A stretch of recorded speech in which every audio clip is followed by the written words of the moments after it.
Olá, amigos da internet, irmãos de Ideal Espírita, sejam todos bem-vindos em mais essa edição do Gotas de Esperança. Estamos contentes de estarmos aqui todos presentes, nos abraçando virtualmente, mas o que é o principal, através do coração. Sejam bem-vindos. As pessoas estão chegando aí, a Mate, o Renato, a Maria Aparecida, Rosângela, minha irmã, a Clara, Dona Célia, abraço, minha amiga, a Lília, todos estão aí. E nós então vamos começar o nosso estudo de hoje, que traz um capítulo extremamente importante em razão do que estamos vivendo hoje. Esse capítulo fala de suprimento no livro Deus Sempre, psicografia de Francisco Cândido Xavier, pelo Espírito Emmanuel. Suprimento. Essa palavra, ainda mais que o livro se chama Deus Sempre, remonta a falas do benfeitor André Luiz, quando diz que estamos mergulhados em Deus como peixes no oceano. O apóstolo Paulo também remete a essa metáfora quando diz: em Deus nos movemos e existimos. E o grande santo persa, grande místico, Kabir, ele tem um dizer maravilhoso. Diz ele assim: olhe para você, seu louco, gritando que você está sedento e morrendo num deserto, quando ao seu redor não existe nada que não seja água. Então Deus está em nós. Deus tem o seu aspecto imanente e transcendente. O infinito da criação está dentro de Deus. Deus está para lá do infinito. E, portanto, nós podemos nos nutrir desses suprimentos que Ele nos oferece a mãos cheias. E aí André Luiz vem, numa obra do Mundo Maior, no capítulo 2, a preleção do benfeitor Eusébio. E este benfeitor que fazia essa preleção na cidade de Nosso Lar, ele diz o seguinte: vinculai-vos pela oração e pelo trabalho construtivo aos planos superiores, e este vos proporcionarão contato com os armazéns divinos. É a divina providência. Armazéns divinos, olha que metáfora maravilhosa, que suprem a cada um de nós, segundo as nossas necessidades. Então, meus amigos, nós temos à nossa disposição um armazém divino, que André Luiz, ou melhor, que o benfeitor Eusébio, através da narrativa de André Luiz, no Mundo Maior, nos convida a acessar, abrir as portas desse armazém divino, através da oração e do trabalho. E é isso que Emmanuel vai nos dizer aqui, no texto de hoje. Esse foi só o título. Diz ele assim: crê, trabalha e não temas. Deus te apoia e te guarda. Ora, o que existe no universo, na criação, é a lei de cooperação. E vocês acham que deixaria o Criador que criou essas leis, que mostra a interdependência de tudo, mostra como nós dependemos uns dos outros, será que nós pensamos que Ele não cooperaria conosco nesse esforço evolutivo? E aí o Chico Xavier, no livro Chico Xavier Pede Licença, no capítulo 34, o Emmanuel diz através dele o seguinte: a divina providência e a humana cooperação surgem sempre juntas em todas as realizações da vida. Isso porque de Deus vem a dádiva, o armazém. A gente pede, acessa, a dádiva vem. De Deus vem a dádiva. e do homem dimana a aplicação. Ok, eu pedi, o suprimento veio. O que eu vou fazer com o que eu pedi? Se eu pedir a cura e a cura veio, o que eu vou fazer? Segundo os benfeitores, nós somos atendidos com a cura para que a gente possa servir mais e melhor.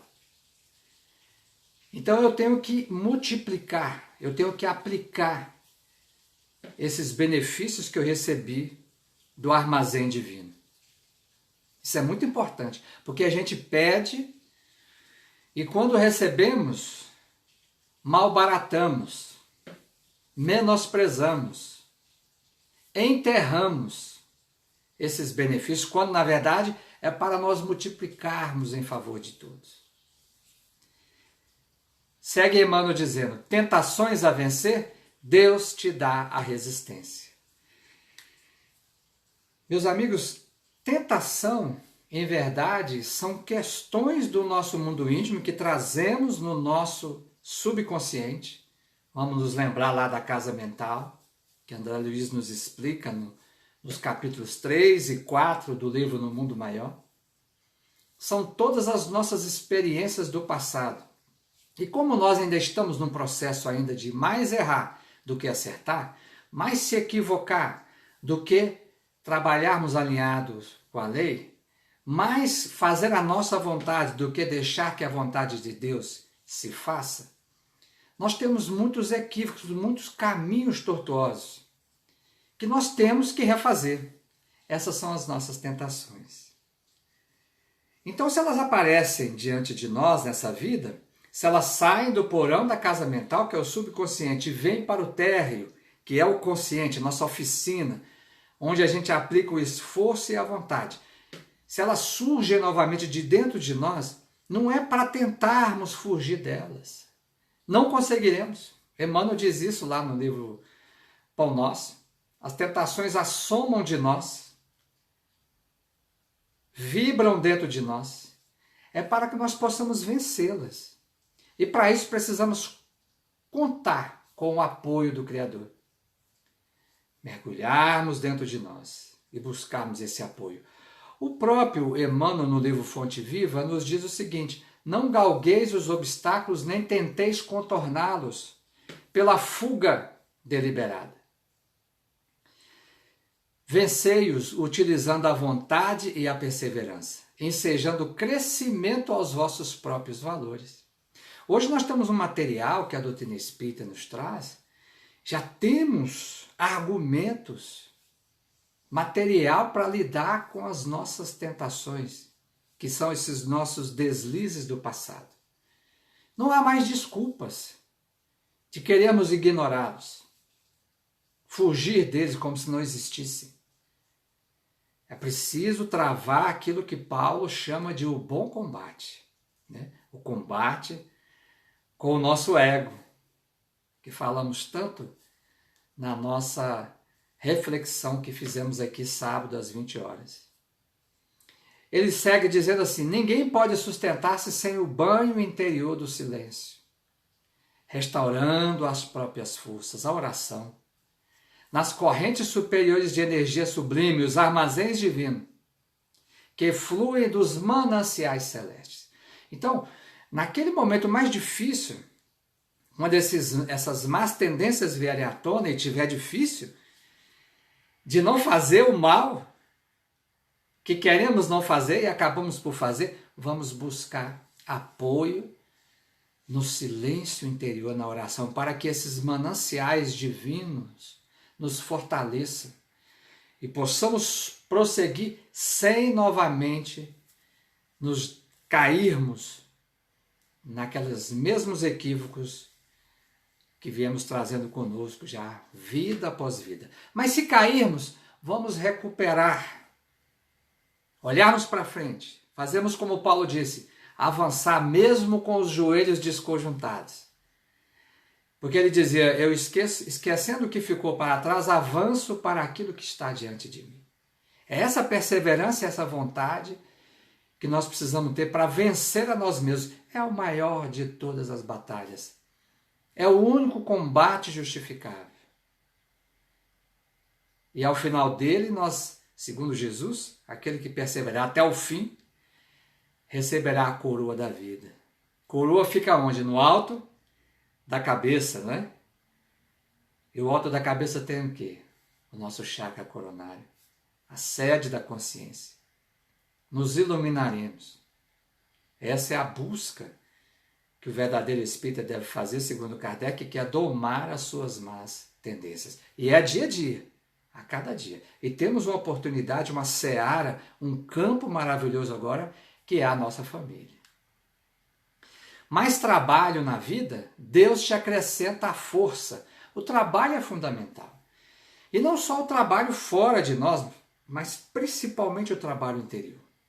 Falávamos aqui da convivência em família, que é uma grande lavoura. Nós encontramos dentro dessa família um campo de forças extraordinário. Forças atrativas, forças repulsivas e forças neutras. As forças atrativas são os nossos afetos e afeições do passado. O irmão, o filho, a mãe, o pai, com o qual temos uma afinidade, gostamos gratuitamente uns dos outros. Porque já avançamos, são espíritos que já chegaram num patamar de entendimento e de afinidade. Essas são as forças atrativas. As forças repulsivas são os desafetos. Temos pouco afeto e muito desafeto. São os antigos adversários do passado que encontramos dentro do nosso lar. E a esses nós temos um campo de trabalho maravilhoso. Esse campo de trabalho vai desenvolver as nossas capacidades, as nossas virtudes. E o outro são as forças neutras, que são aquelas que sobrepairam as dificuldades do lar. São espíritos que já venceram todas essas questões e que vêm para nos ajudar. E se um de nós é aquele que é o agregador da família, não reclame. Agradeça. Agradeça a Deus, porque você tem um papel importantíssimo. Você não se deixa levar de um lado e nem do outro. Você não é afetado pelas dissensões. Você não tem um excesso, porque também a afeição, às vezes, é excessiva só para um lado. E você também não tem o desafeto, a animosidade do outro lado. Você está neutro. E você veio com essa naturalidade para poder ajudar aquele grupo familiar. Então agradeça. É trabalho. E Deus, como diz Emmanuel, te acrescenta a força. Deus te sustentará em qualquer uma dessas posições que estivermos dentro do lar. Nos problemas difíceis, Deus te iluminará. Por que a gente se amedronta com os problemas? Né? Vocês já prestaram atenção que na escola a gente tinha medo daquela prova? Ai meu Deus, o dia de prova dava até dor de barriga, não é? Mas se eu tenho a serenidade de que estou fazendo o melhor, tenho a paz da consciência tranquila, eu enfrentarei os problemas como oportunidades de crescimento. Né? E aí, Emmanuel, no livro Alma e Coração, diz assim, capítulo 40, ele diz assim, não te amedronte ante os problemas que te visitem. São eles recursos naturais da existência, medindo-te a capacidade de adaptação e de crescimento. Olha, os problemas são aferidores para ver o quanto a gente já avançou no nosso campo moral. Então eles, além de fazer com que a gente desperte os nossos potenciais divinos para vencê-los, eles aferem. Olha, será que eu consegui mesmo a paciência? Será que eu consegui mesmo a tolerância? Será que eu estou sendo indulgente com aqueles que convivem agora dentro do meu lar? Então essas dificuldades, as tensões que existem, elas são para que a gente perceba o ponto, o quanto já caminhamos ou não, ou quanto precisamos ainda avançar, não é? E Chico Xavier tem uma frase que eu gosto muito, ele diz assim: a paciência desarticula os mecanismos do mal. Precisamos fazer esse trabalho de vencer os problemas difíceis, principalmente agora dentro da nossa família, que nos deparamos de frente com eles 24 horas. Antigamente a gente tentava fugir para o trabalho, para a casa espírita, agora temos que olhar de frente para eles e para nós. Temos que buscar desenvolver a paciência, porque quanto mais paciente formos, vai acontecendo uma desarticulação dos mecanismos do mal. E que é essa desarticulação? A ação da providência divina. Por isso que Emmanuel diz assim: nos problemas difíceis, Deus te iluminará se você tiver paciência. Assim como nós estamos refletindo, o outro dentro da nossa família também está. E no momento certo ele vai compreender que queremos o melhor para ele, para nós, para todos. Não é? Mas para isso, a paciência é fundamental. Se desejares servir, Deus te concede os meios. Quer servir? Senhor, fazei-me instrumento da vossa paz. Ele fará. Ele vai te prover os meios. Mas eu tenho que usar. Porque o Emmanuel diz assim no Encontro Marcado, no capítulo 40, que a interdependência guarda força de lei em todos os domínios do universo. Nós dependemos uns dos outros. Não nos julguemos autossuficientes. Uma família, o somatório dessas forças que falamos há pouco dentro de uma família, o resultado é muito maior do que as individualidades. Então, por isso que nós aprendemos muito dentro do ciclo familiar. Porque não é um aprendizado só. A Sheila diz que a evolução não é uma andorinha uma só andorinha em voo, né? Nós não evoluímos sozinhos. Aprendemos uns com os outros e também ensinamos. A natureza em toda parte é um laboratório divino que elege o espírito de serviço por processo normal de evolução. Agora, olha o que o Emmanuel diz. A pessoa que se habitua a ser invariavelmente servida, só quer ver a nós, em todas as situações, só quer ser servida, não sabe agir sozinha em situação nenhuma. Quando se depara com a dificuldade, tem graves problemas. Quando precisa definir e decidir, porque está acostumada a ser servida. Agora, a criatura que serve pelo prazer, pela alegria de ser útil, progride sempre e encontra 1000 recursos dentro de si mesma, na solução de todos os problemas. A primeira, a que se julga autossuficiente e só quer ser servida, cristaliza-se. A segunda, desenvolve-se. Então, se nós queremos nos desenvolver espiritualmente, evoluir, é preciso nos abrirmos, interagirmos uns com os outros. Por isso que Jesus entendia a caridade, conforme vamos ver na pergunta do Livro dos Espíritos, como é que o Cristo, qual era o significado da caridade para Jesus? E os Espíritos respondem a Kardec: benevolência para com todos, ser bons para os outros, implica interação com o outro.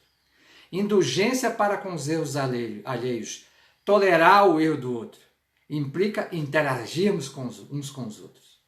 E perdão das ofensas, implica também relacionamento. A caridade está no nosso relacionamento e é ela que desenvolve os nossos potenciais divinos. Então vamos agradecer a Deus, a família que temos, mas não só agradecer, bem dizer, também fazer da nossa parte, para que esse desenvolvimento aconteça. E ele finaliza dizendo assim: por mais lutas à frente, segue e confia em Deus. Não temam a batalha, diz Emmanuel, diz Neo Lúcio. Não é só a paz que nasce da luta, é também experiência, engrandecimento e fortaleza. Quem foge da luta, porque ele está dizendo aqui, por mais lutas à frente, segue e confia em Deus. E o Neo Lúcio diz assim: quem foge perde sempre. E a perda da oportunidade de elevação espiritual é de todas a mais lastimável. A mais lastimável. Porque o esforço no corpo físico é sumamente valioso, mas infinitamente breve. O tempo é muito curto. Vamos aproveitar o tempo presente. Vamos aproveitar.